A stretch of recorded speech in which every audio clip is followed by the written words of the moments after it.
Hello again.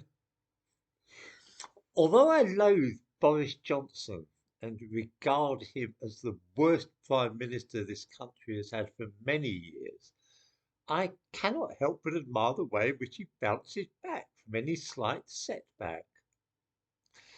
Let's face it, he and his cabinet have shown a complete inability to handle the crisis in the English Channel, even after the recent disaster there. He gives the impression, too, of being a man who is tolerant of shady business deals, to say the least of it. Well, when others engage in them, that is. And then there was his weird speech about Peppa Pig World, which I'm sure we all enjoyed. For a couple of days, there was talk about his being a lame duck, and the idea that even now a successor was being chosen, and that the Tory party were beginning to think of ditching him. But then he had a stroke of great good fortune. A new variant of the COVID virus was identified, and Johnson was able to address the nation with the Union flag in a prominent position and do his famous impersonation of Winston Churchill. Hey presto! Once again, he was the saviour of the nation. Making face masks compulsory again in shops and on public transport was a brilliant decision because it creates once more a sense of crisis and threat, which is really necessary for any politician to thrive in. Politicians love a good crisis, especially one which involves the danger of death. Such situations can always be manipulated so it appears that they alone stand between us and mortality, and without their wise guidance, all of us would be in peril of our lives. I have to say, Boris Johnson works this stunt very well. It's like watching a good conjurer at work.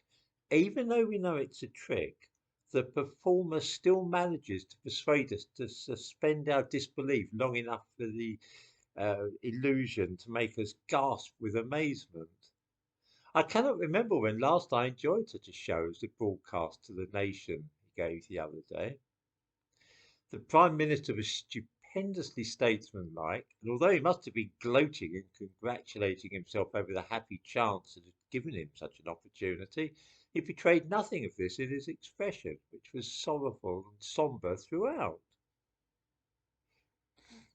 My wife detests Johnson even more than I do, but we can neither of us decide whom any normal and sane person could possibly choose to replace him. The choice among his own colleagues is pretty dire. Would any of us really want to see Pretty Patel or Michael Gove in Downing Street? As for Keir Starmer, neither my wife nor I can see his face without groaning in dismay. The Liberal leader might do, perhaps, except that I can never remember who is actually leading the Liberals.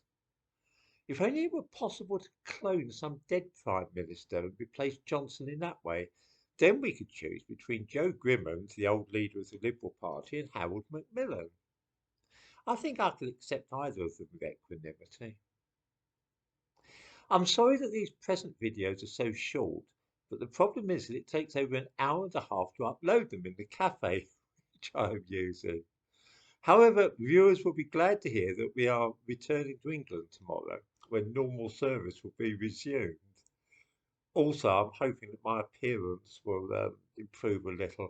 I'm aware that I'm looking a little bit haggard and ragged round the edges at the moment, as I've just escaped from Devil's Ark or something.